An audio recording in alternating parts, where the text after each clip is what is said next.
President Trump has tapped former Housing and Urban Development Secretary Dr. Ben Carson as a senior national advisor for nutrition, health, and housing at the USDA to make America healthy again. And joining us this morning to discuss his new role, Dr. Ben Carson. Good morning to you, sir. Always great to see you.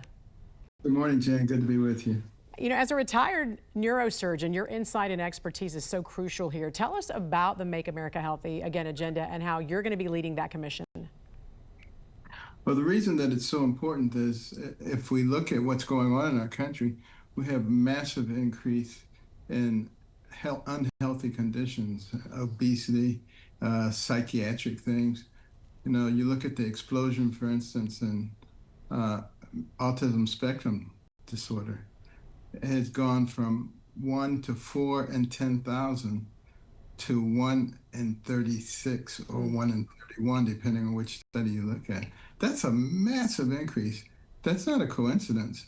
There's obviously something going on in our society which needs to be looked at.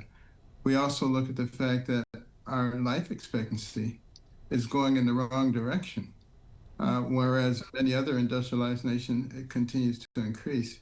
It tells us once again that there's something going on. We're putting artificial sweeteners, colors, all kinds of things into our foods without paying close attention to what they're doing. And one of the things that we're looking at is what's going on in some of the places that are also industrialized nations, but where their life expectancy is continuing to go up. You know, we don't have to reinvent the wheel. We just need to open our eyes and pay attention to what's going on. Yeah, to your point, I was reading this morning, 6 in 10 Americans are living with at least one chronic disease. How much of that is influenced through poor nutrition? I think a great deal of it is. I have a very close friend who was suffering from diabetes, and it was really very problematic. And he's been in Italy for the last 2.5 months, and his diabetes disappeared. His doctors are quite amazed, but I think it has a lot to do with the fact that he's been staying at a villa where they grow their own food. It's fresh every day. He's not eating a lot of processed materials. And that's something that we really need to look at, particularly the preservatives that are used. What are those doing to our bodies and to the various mechanisms that were created to take care of problems in our bodies?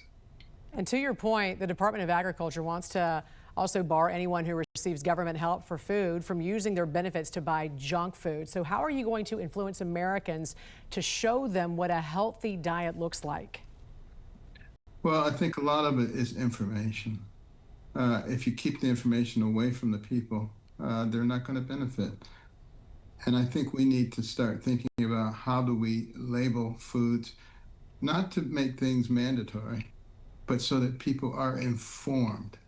Is this a good choice? Is this something that is actually nutritious, or is it just junk food?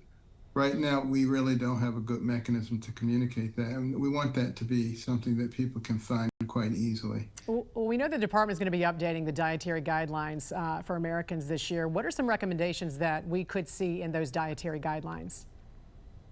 Well, for one thing, fresh fruits and vegetables without a lot of preservatives is going to be one of the guidelines.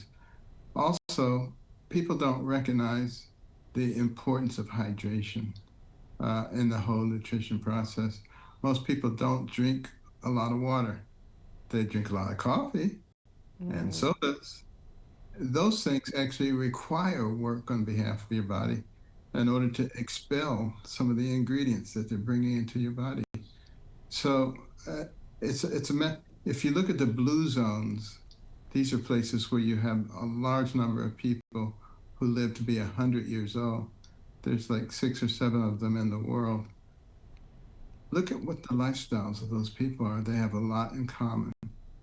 Drinking a lot of water, getting exercise, getting regular sleep, fresh, unprocessed foods.